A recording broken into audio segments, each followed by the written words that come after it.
Arrogant farmer gave her worst land to her poor brother. But 5 months later, Jessica Anderson took a deep breath as she watched her younger brother step off the intercity bus at the small station in Clearwater Springs, rural Pennsylvania. She hadn't seen him in over 10 years, not since Michael left the farm to seek a better life in the city. Now he was back, thinner, dressed in simple clothes, carrying a small suitcase. Michael had received his sister's call 2 weeks earlier.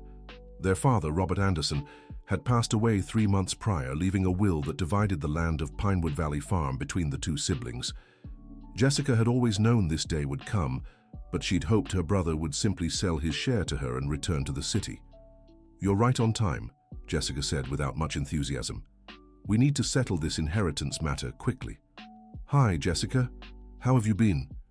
Michael tried to hug her, but she sidestepped. "Let's get straight to the point. Dad left half the land to you, but I've managed this farm for 15 years. I know every inch of this property." During the drive to the farm, Jessica coldly explained the division. She would keep the land closest to the main house, where the lush pastures and coffee fields generated most of the income.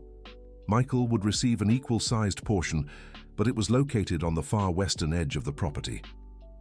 "It's an area we've never been able to make much use of," Jessica explained with a smile Michael couldn't decipher. "But it's yours by right." Michael gazed out the car window at the fertile land, stretching in every direction. Well-tended coffee fields, pastures where cattle grazed peacefully, and in the distance the mountains framing the landscape. All of it had been the world of his childhood. "I remember when Dad used to take me fishing at the big pond," Michael said, trying to break the ice. "That pond is on my side," Jessica replied flatly. "In fact, all the irrigation infrastructure is on my land. You'll have to manage on your own." When they arrived at the farmhouse, Michael felt a mix of nostalgia and sadness. The home he'd grown up in was well maintained, but felt larger and emptier than in his memories. Jessica had renovated it, modernizing the kitchen and expanding the porch. It was clear she had made this place her own. "You can stay in the back room for a few days," Jessica said. "But if you plan to stay, you'll need to build something on your own land." Michael nodded, understanding the message. He wasn't welcome in the family home for long. The next day, Jessica took him to see his inheritance. They walked nearly an hour from the main house, passing increasingly dry, rocky land. The soil was parched, covered in loose stones and red dirt that clung to their boots. Even grass struggled to grow there. Dear listener, if you're enjoying the story, take a moment to like and especially subscribe to the channel. It really helps us who are just starting out. Now continuing. "This is your share," Jessica announced, pointing to a stretch of land that looked even more barren than the path they'd taken. 200 acres, exactly half of the original property. Michael looked around, trying to hide his disappointment. The land was a series of low hills covered in rocks and dry earth. A few scraggly trees dotted the landscape, and there was no sign of water anywhere. "Dad always said this land had potential," Michael murmured, more to himself than to his sister. "Dad said a lot of things," Jessica replied dismissively. "I've tried working this area for years. It's not even good for grazing. The cattle find nothing to eat here." Michael knelt down and grabbed a handful of dirt. It was dry and crumbled between his fingers like dust. Even so, there was something familiar about that place. He vaguely remembered coming there with his father as a child, but the memories were hazy. "I'll need some supplies to get started," said Michael. "Maybe you could lend me a few tools." "You can take whatever's left in the old shed," Jessica replied. "But don't expect miracles. This land is a wasteland." Michael spent the next few days exploring his property. He walked early in the morning, before the sun grew too strong, trying to understand the terrain. He noticed subtle variations in the soil. Some spots were darker, while others had strange patterns of rocks. Jessica visited her part of the land at least once a day, always with discouraging remarks. "Still wasting your time out here?" she asked one afternoon, finding Michael digging a small hole to test the soil depth. "I'm trying to figure out what I can plant," he answered, wiping sweat from his brow. "Michael, be realistic. This land is useless. I can offer 20,000 for your share. It's more than it's worth, but I'll do it as a favor to Dad." Michael stopped digging and looked at his sister, $20,000 was barely enough to buy a simple house in town. "I don't want to sell," he said firmly. "Dad left me this land for a reason." "Dad was old and confused in his last years," Jessica shot back. "He couldn't make sound decisions anymore." Those words cut Michael deeply. He remembered his father as a wise, hard-working man who knew every inch of his land. George Anderson had built Pinewood Valley Farm from nothing, turning a modest property into one of the most prosperous in the region. That night, Michael searched through the belongings Jessica had stored in the attic. He found old documents, family photographs, and notebooks filled with his father's notes. In one box, he discovered a detailed hand-drawn map of the property made by George himself. The map showed every section of the farm, with notes on soil types, water sources, and past crops. The part Michael had inherited was marked with strange symbols and notes he couldn't fully decipher. "Special land. Wait for the right time," was written in his father's distinctive handwriting near the western section. Michael studied the map late into the night, trying to make sense of the markings. There were references to Grandpa George's well and a buried planting from 1987. None of it made sense to him yet. The next morning, Michael returned to his land with renewed determination. Using the map as a guide, he searched for the landmarks mentioned in his father's notes.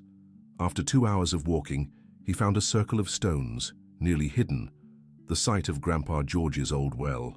Michael started digging, removing rocks and dry earth. About 2 meters down, his shovel hit something solid, a concrete lid buried under decades of sediment. With great effort, he lifted it. Below was a narrow, deep well, clogged with branches, stones, and years of debris. But he could hear the sound of running water at the bottom. "Found a hole?" Jessica said, suddenly appearing behind him. "I hope you're not thinking of digging an artesian well. You'll waste a fortune for nothing." "There's already a well here," Michael explained, pointing to the opening. "It just needs cleaning." Jessica peered into the well and shook her head. "That thing's been abandoned for decades. Probably doesn't even have water anymore, and even if it does, it's likely contaminated." Michael refused to be discouraged. He spent the following days cleaning the well, removing debris bucket by bucket. It was hard, lonely work, but he felt he was on the right path. On the 4th day of cleaning, Michael found some old tools at the bottom of the well. They were farming implements he'd never seen before, with strange shapes and signs of heavy use. Alongside the tools was a sealed glass jar containing seeds and a notebook wrapped in plastic. The notebook belonged to his great-grandfather, George Anderson, and contained detailed notes on special cultivation techniques. The yellowed pages spoke of lunar planting, artificial microclimates, and rotation of special soils. It was as if George had developed unique farming methods. Michael showed his discoveries to Jessica, hoping to spark her interest, but she just shook her head dismissively. "Old man's superstitions," she said. "George was known around here for his crazy ideas about planting. Nothing he ever tried worked. But Dad kept these notes," Michael insisted, "and he left me exactly this part of the land." "Dad kept everything. He was too sentimental," Jessica replied, already walking away. "But if you want to waste your time on this nonsense, that's your problem." Michael decided to follow the notebook's instructions. The first note spoke of special soil preparation, mixing regular dirt with a specific type of clay found in deeper layers. According to George, this mixture created unique conditions for certain plants to grow.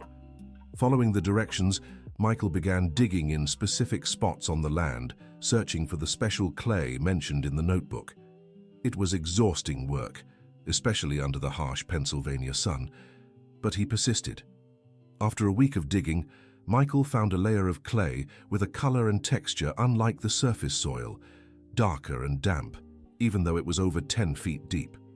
When mixed with water from the newly cleaned well, the clay formed a thick paste that clung well to the regular soil. Following George's instructions, Michael prepared small test plots, blending the special clay with the surface dirt. The process was complex, requiring precise timing based on moon phases and weather conditions. Jessica watched her brother's efforts with growing impatience. She had built her reputation as a modern, efficient farmer, using conventional techniques and advanced technology. Seeing Michael digging holes and mixing dirt like a madman irritated her deeply. "You're making a fool of yourself," she said one afternoon, finding Michael covered in mud up to his elbows. "The neighbors are already saying Jessica's brother has lost his mind." "Let them talk," Michael replied without stopping his work. "I know what I'm doing." "Oh, do you? Based on what? The crazy recipes of an old man who passed 50 years ago?" Michael paused and looked straight at his sister. "Based on the trust Dad had in me. He knew I wouldn't give up." Those words struck a nerve. All her life, Jessica had tried to earn their father's full approval, taking on responsibilities at the farm from a young age. But Robert Anderson had always shown special affection for Michael, his more sensitive and dreamy son.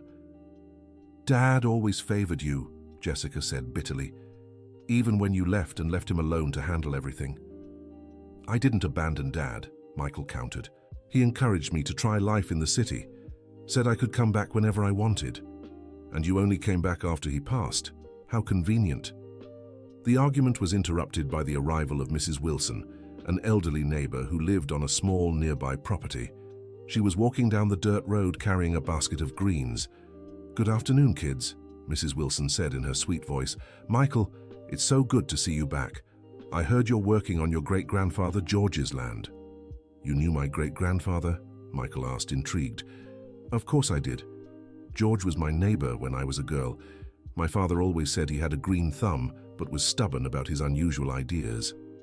Jessica rolled her eyes, but Michael asked Mrs. Wilson to tell him more about George. "He grew things no one else could. Strawberries the size of apples, tomatoes that lasted months without spoiling. But he always talked about timing and the moon, and people thought he was a bit odd." "And what happened to his crops?" Michael wanted to know. "Oh, son, that was so long ago. I remember there was a big storm in 1987. It rained for a whole week.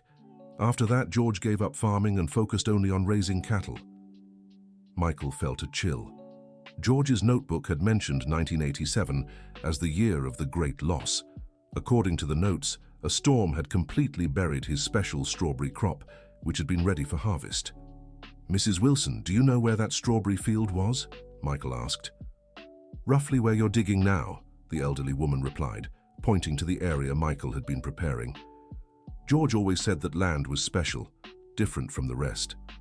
After Mrs. Wilson left, Michael returned to George's notebook with renewed interest. If there really had been a buried crop in 1987, perhaps traces of it still remained that could help him understand the soil better. Michael began digging in a wider area, searching for signs of the old plantation. It was slow, exhausting work, especially since he had to do it all alone. Jessica had made it clear she didn't support his efforts. Dear listener, if you're enjoying the story, take a moment to like and especially subscribe to the channel. It really helps us who are just starting out. Now continuing. After 3 days of digging, Michael found the first traces. They were remnants of plants preserved beneath layers of mud and sediment. There were also pieces of wood that looked like supports for a greenhouse or covering. But the most intriguing discovery was small, perfectly preserved seeds protected inside pods that had sealed shut during the burial. Michael carefully stored some of the seeds, following the notebook's instructions on preservation. Jessica stopped by in the late afternoon and found Michael organizing his findings in a makeshift box. "Still playing archaeologist?" she asked sarcastically. "I found seeds from great-grandfather George's plantation," Michael explained, showing her the small, dark grains. "They've been preserved for over 30 years. Old seeds don't sprout, Michael. This is a waste of time." George's notebook talks about special preservation. He developed techniques to keep seeds viable for decades. Jessica looked at the seeds skeptically, but Michael noticed a glimmer of curiosity in her eyes.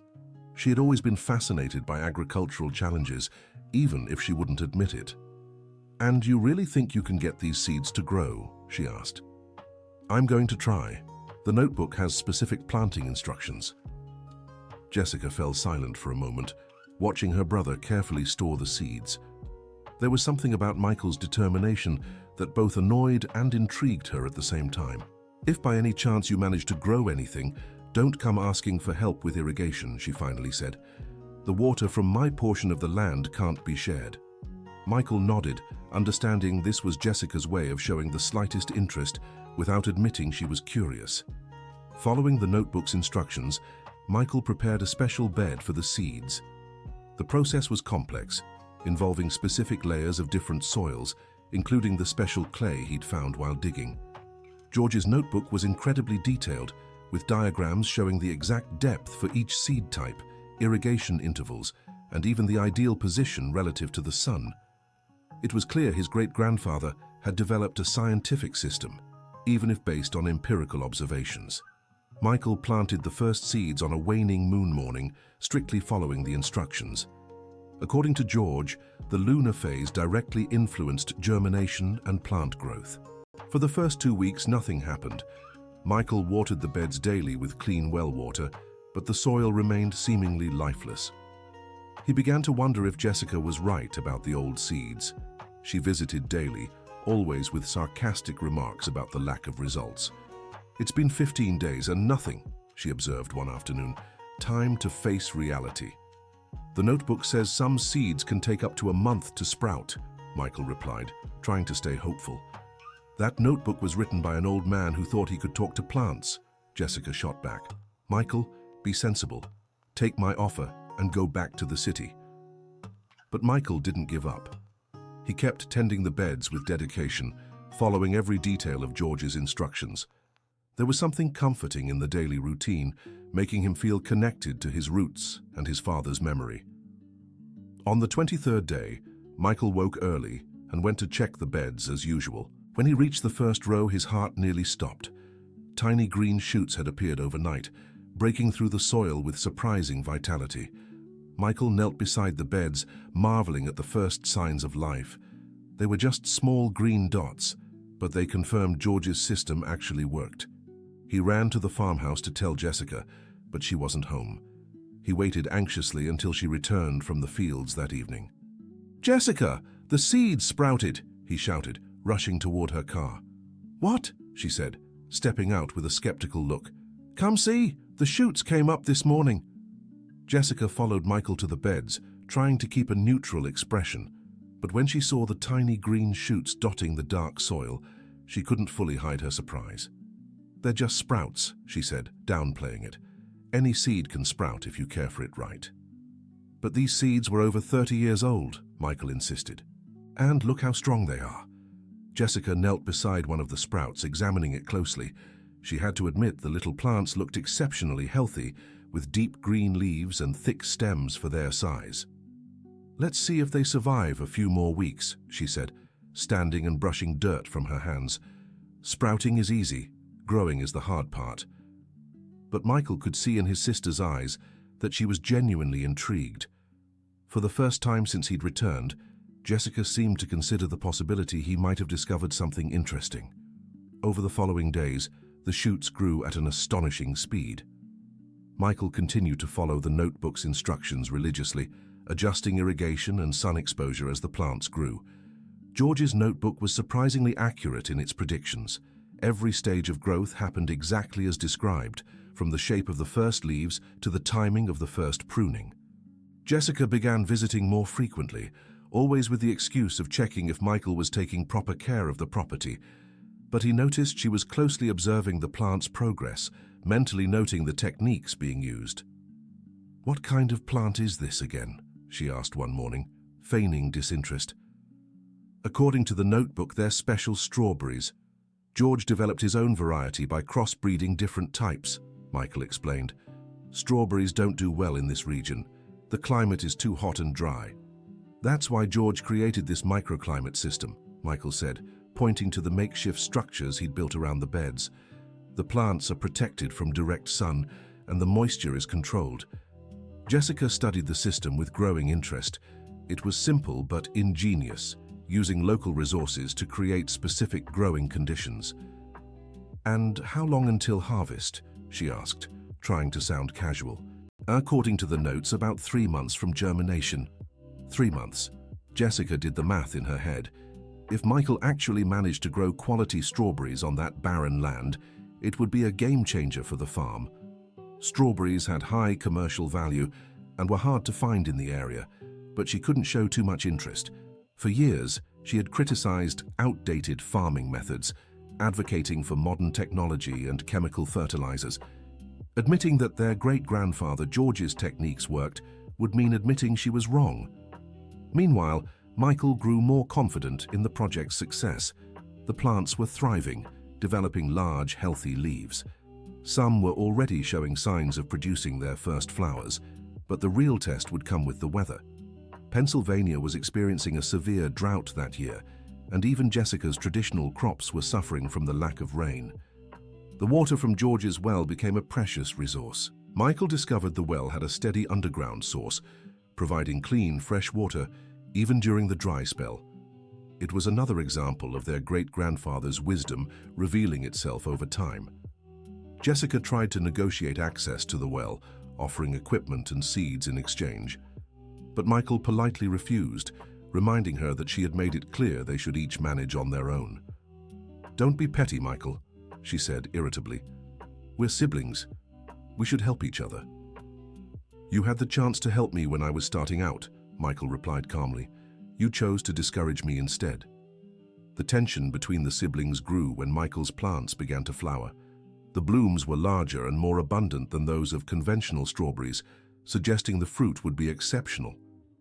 Jessica grew even more frustrated when some neighbors started visiting Michael's property to see the plants. Word had spread quickly through the rural community that someone was successfully growing strawberries in the arid region. Old Sam, an experienced local farmer, was impressed by what he saw. "Michael, these plants are beautiful," he said, examining the flowers. "I've never seen strawberries grow like this around here." "It's a special method my great-grandfather developed," Michael explained proudly. "You could teach other growers in the area. It'd be good business for everyone." The possibility of Michael becoming a farming reference in the region left Jessica Anderson furious. She had spent years building her reputation as the most successful farmer in the area, and now her brother threatened to overshadow her achievements with methods she considered outdated. Jessica began spreading negative comments about Michael's project, suggesting he was secretly using chemical fertilizers or had planted store-bought seedlings instead of germinated seeds. "Everyone knows strawberries can't grow on that land," she told Mrs. Wilson during a conversation in town. "Michael must be lying about something." But Mrs. Wilson, who had followed the project from the start, defended him. "I saw him digging and planting with my own eyes, Jessica, and those plants look just like the ones George used to grow when I was a girl." The neighbor's defense only fueled Jessica's irritation. She felt she was losing control of the situation and the admiration she had always held in the community. Michael, meanwhile, was completely focused on tending to his plants. Following the notebook's instructions, he performed specific pruning, adjusted irrigation based on the weather, and watched for signs of pests or diseases. George's system included natural pest control methods using companion plants and homemade remedies. Michael discovered that his great-grandfather had developed a deep understanding of the local ecosystem, creating a sustainable and efficient farming system. When the first strawberries began to form, Michael could hardly believe his eyes. The fruits were noticeably larger than average, perfectly shaped, and a deep, vibrant red. Jessica appeared in the fields one morning and silently observed the developing strawberries for several minutes. "They're big," she admitted reluctantly. "And they're just starting to grow," Michael replied, unable to hide his excitement. According to the notebook, they could reach twice this size. "Size doesn't mean flavor," Jessica remarked. "Big strawberries are usually tasteless." Michael didn't respond, but inside, he knew his sister was worried about the project's success. For the first time since returning to the farm, he felt he had something valuable in his hands. 3 weeks later, the first strawberries ripened. Michael picked a few to taste, following the notebook's instructions on the ideal harvest time. When he bit into the first strawberry, he was overwhelmed. The flavor was exceptional, sweet, juicy, with an intense aroma that filled his mouth. It was far superior to any strawberry he had ever tasted. Michael brought some to the farmhouse and offered one to Jessica. "Try it before you criticize," he said, handing her an especially large red strawberry. Jessica took it reluctantly, examining it carefully before taking a small bite. Her expression changed immediately. The taste was truly extraordinary. "It's good," she said, trying to downplay her reaction, but Michael noticed she finished the whole strawberry and eyed the others with interest. "Want to take a few to try more?" he offered. "No need," Jessica replied curtly, but her voice betrayed the interest she tried to hide. Michael knew he had won a small victory. The strawberry's flavor spoke for itself, and even Jessica couldn't deny their exceptional quality. In the following days, Michael gathered more ripe strawberries, preparing a small basket of the best ones. He decided to take some to town and offer them to local merchants, testing the market's interest. The first place he visited was the town's central market, where he knew a few fruit vendors. Mr. Thompson, who had run a stall for over 20 years, was impressed when he tasted the strawberries. "Michael, where did these strawberries come from?" he asked, examining the fruit. "I've never seen anything like them around here." "I grew them on the farm using a special method from my great-grandfather. The flavor is incredible, and the size. I can sell as many as you can produce." Other merchants approached when they heard about the special strawberries. Everyone was impressed by the quality and taste, offering prices far above what Michael expected. Mrs. Johnson, who owned a famous bakery in town, offered an exclusive contract to supply strawberries for her desserts. "With this quality, I can charge premium prices," she explained. "And can you supply them year-round?" Michael explained he was just starting, but planned to expand production using his great-grandfather's methods. The prospect of steady, significant income excited him. When he returned to the farm, Michael found Jessica waiting for him on the porch. "Where have you been?" she asked, her tone a mix of curiosity and irritation. "In town, showing the strawberries to some merchants." "And what did they say?"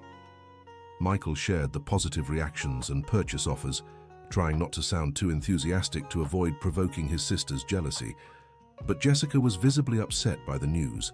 The possibility of Michael running a profitable business on the useless part of the farm shook her beliefs about farming and land value.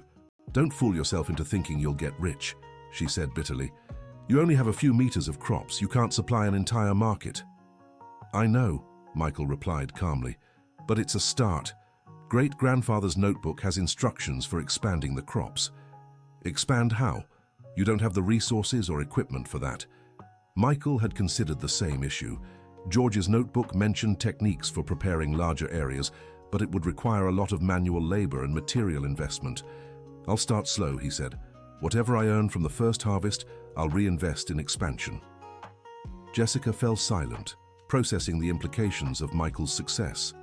If he really managed to develop a viable commercial production on that land, it would completely change the dynamic between them. Dear listener, if you're enjoying the story, take a moment to like and especially subscribe to the channel.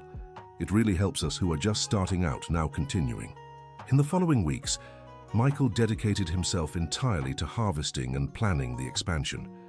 The strawberries continued ripening with exceptional quality, and he already had a list of clients eager to buy his entire crop. Jessica watched everything with growing discomfort. Her own crops were suffering from drought, and some coffee plants showed signs of water stress. Meanwhile, her brother was harvesting perfect strawberries on land she had deemed worthless. The situation grew more complicated when a local agronomist, Dr. William Hayes, heard about the special strawberries and requested a visit to the plantation. He had spent years developing fruit varieties and was intrigued by reports of the exceptional berries. Michael welcomed Dr. Hayes warmly, pleased to receive professional recognition. The agronomist examined the plants carefully, took detailed notes, and collected soil samples. "Michael, this is fascinating," Dr. Hayes said after his inspection. "These plants show unique genetic traits, and the cultivation system is innovative." "It's based on my great-grandfather's methods," Michael explained, showing George's notebook. Dr. Hayes flipped through the notebook with growing admiration. "Your great-grandfather was decades ahead of his time. Many of these techniques resemble what we now call sustainable farming and permaculture. So he really knew what he was doing? Without a doubt. And you managed to replicate the methods perfectly. Would you like to bring some samples for analysis at the university lab?" Michael agreed, excited by the possibility of having his methods scientifically validated. Dr. William Hayes explained that he could help document and refine the techniques, potentially benefiting other farmers in the region. Jessica Anderson watched the conversation from a distance, feeling increasingly excluded. The brother she had underestimated was receiving attention from respected professionals, while her own traditional crops were struggling. After Dr. Hayes left, Jessica approached Michael with an expression he couldn't quite read. "Don't you find all this interest suspicious?" she asked. "A city agronomist wouldn't come all the way out here without a reason." What hidden motive could there be? Michael wondered. Maybe he wants to steal your methods, document everything, and then claim the techniques as his own. Michael considered the possibility, but chose to trust Dr. Hayes. The agronomist had been transparent about his intentions and offered genuine help. "I'd rather believe he wants to help," Michael said. "And even if he learns the methods, it could benefit many farmers." "You're too naive," Jessica retorted. "In the business world, people always have ulterior motives." Jessica's distrust reflected her own competitive and possessive nature. She was used to fiercely guarding her trade secrets and saw any sharing of knowledge as a threat. Michael, on the other hand, felt motivated by the chance to honor his great-grandfather George's memory by sharing his discoveries with other struggling farmers. Michael's first harvest yielded just over 50 pounds of strawberries, but their quality was exceptional. He sold the entire crop at premium prices, earning more than he initially expected. With the profits from his first sale, Michael bought materials to expand his cultivation. Following the instructions in George's notebook, he prepared more special beds, always digging to find the unique clay and treating the soil with specific techniques. The work was hard and time-consuming. Michael spent hours digging, mixing soils, and setting up protective structures for the plants. But every small progress kept him motivated. Jessica watched the expansion with mixed feelings. On one hand, she felt a secret pride in her brother's success. On the other, she faced the harsh reality that her own farming beliefs were being challenged. The drought continued to severely affect traditional crops in the region. Many farmers lost significant portions of their harvests, and some properties faced financial difficulties. Jessica had to cut costs and reduce investments on her part of the farm. Some grazing areas became unproductive due to lack of proper irrigation, forcing her to sell part of her cattle. Meanwhile, Michael steadily expanded his strawberry production, consistently harvesting exceptional quality fruit. The steady water supply from George's well proved to be a crucial advantage during the dry spell. Dr. Hayes returned with the lab analysis results, bringing surprising news. "Michael, your plants are truly special," he announced enthusiastically. "The tests confirmed this is a unique variety, with genetic characteristics different from common commercial strawberries." "How is that possible?" Michael asked. "Your great-grandfather must have developed his own variety through careful selection and crossbreeding over the years. It's an impressive feat of natural genetic improvement." William explained that Michael's strawberries had a higher concentration of nutrients, a longer shelf life, and superior resistance to pests and diseases. It was a scientifically significant discovery. "I'd like to propose a partnership," said Dr. Hayes. "The university can help document and refine your methods, and you could teach courses for other growers." Michael was excited by the offer, but asked for time to consider. He wanted to discuss it with Jessica, despite the tensions between them. When he told his sister about Dr. Hayes's proposal, Jessica initially reacted with skepticism. "They just want to take advantage of your work," she insisted. "You'll do all the hard work, and they'll take the credit." "But think of the benefits," Michael argued. "I can help other growers and still expand my own business." Jessica fell silent for a few minutes, clearly conflicted. Finally, she revealed what was really bothering her. "Michael, I always thought I knew more about farming than anyone. I built my reputation on that. Seeing you succeed with methods I dismissed it's hard to accept." It was the first time Jessica had shown vulnerability since Michael had returned. He felt a pang of compassion for his sister, realizing that his success was making her question her entire professional identity. "Jessica, you're still an excellent farmer," Michael said sincerely. "Just because Grandpa George's methods worked doesn't mean you were wrong about everything." "I was," she replied bitterly. "I dismissed our family's wisdom and relied on methods that depend entirely on outside resources. The first crisis comes, and everything falls apart." Michael saw an opportunity for reconciliation. "What if we work together?" he suggested. "You have experience in management and marketing. I have the special methods. We could combine the best of both worlds." Jessica looked at her brother in surprise. After all the disdain she had shown, he was still willing to include her in his success. "Why would you do that?" she asked. "You could go on alone and keep all the profits." "Because we're family," Michael answered simply, "and because Dad would want to see us working together." The mention of their father struck a deep chord in Jessica. Robert Anderson had always dreamed of his children keeping the family farm united, working together to preserve the legacy he had built. "I need to think," Jessica said, visibly moved. Over the following days, Jessica watched Michael's work with growing interest. She began asking questions about George's methods, showing genuine curiosity in learning. Michael generously shared his discoveries, explaining every detail of the processes he had learned. He showed her how to identify the special clay, prepare the soil, and care for the plants at each stage of growth. Jessica was impressed by the complexity and precision of George's methods. They were far more sophisticated than she had imagined, based on careful observation and systematic experimentation. George really was a scientist, she admitted, just without a university degree. "Practical experience is just as valuable as academic knowledge," Michael observed, "maybe even more in some situations." Slowly, the siblings began working together. Jessica contributed her management skills, helping Michael organize production better and plan business expansion. She also used her commercial contacts to find new buyers for the special strawberries. Her reputation in the region opened doors Michael might not have been able to on his own. The partnership brought immediate benefits. With Jessica's organization, Michael was able to significantly increase his productivity, making better use of time and available resources. Dr. William Hayes was impressed with the project's progress when he returned for another visit. "You make an exceptional team," he observed.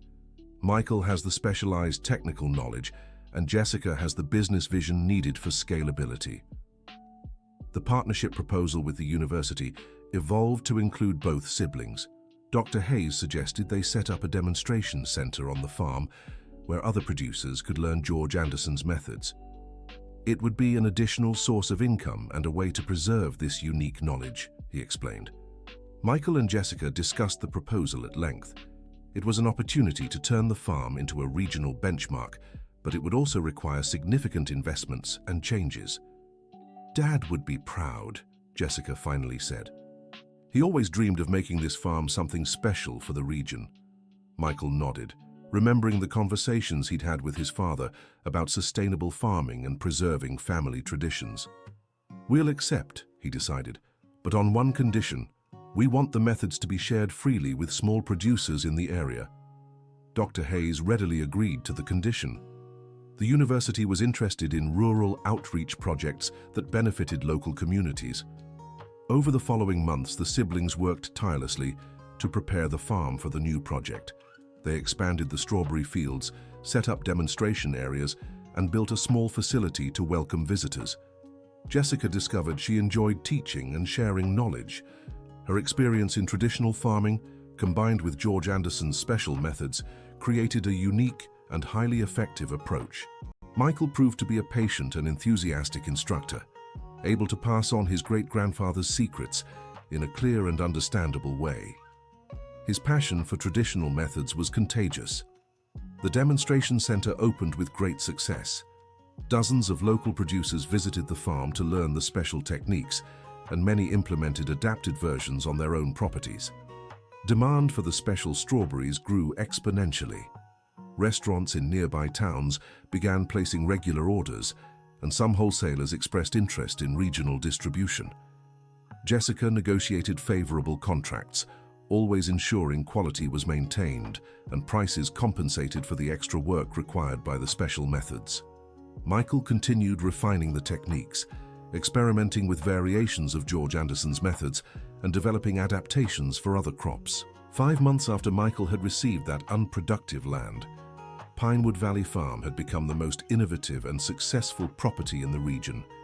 The siblings, who had once fought over inheritance, now worked in harmony, combining tradition and modernity, ancestral wisdom and business vision. Dr. Hayes documented the entire process and published scientific papers on George Anderson's methods, always crediting the Anderson siblings as preservers and continuers of the work.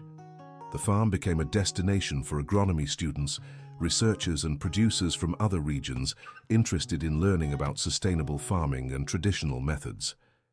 Every morning, Michael looked at his crops with deep gratitude. What had initially seemed like an injustice had turned out to be the greatest gift his father could have given him. Jessica, in turn, had learned to value traditional wisdom without abandoning her modern knowledge. The combination of both approaches produced results far beyond anything she had achieved before. The land she had considered worthless now produced enough income to sustain the entire farm. The special strawberries became the property's main source of revenue, even surpassing traditional coffee crops. One day, as they walked together through the strawberry fields, Jessica made a confession to Michael.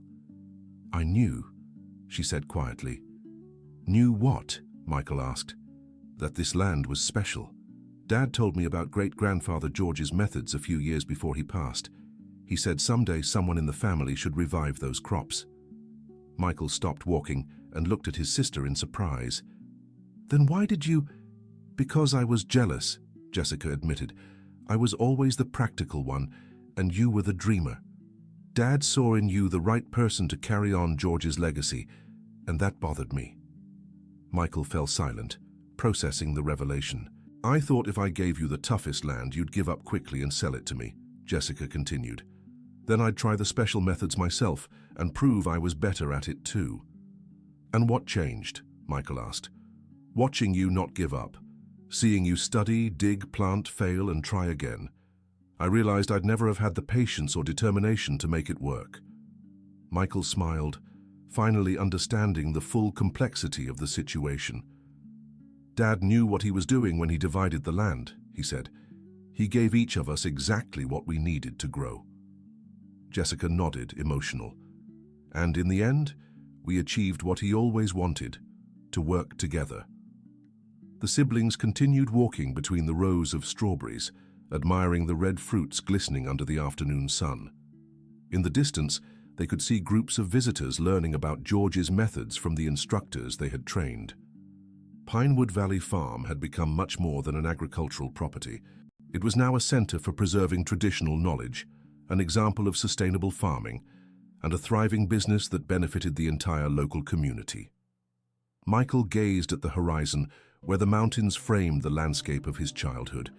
He felt he had found his place in the world, honoring the past while building the future. Beside him, Jessica mentally planned the next expansions for the project: partnership proposals with other regions, invitations to agricultural fairs, and investor interest in franchising the methods.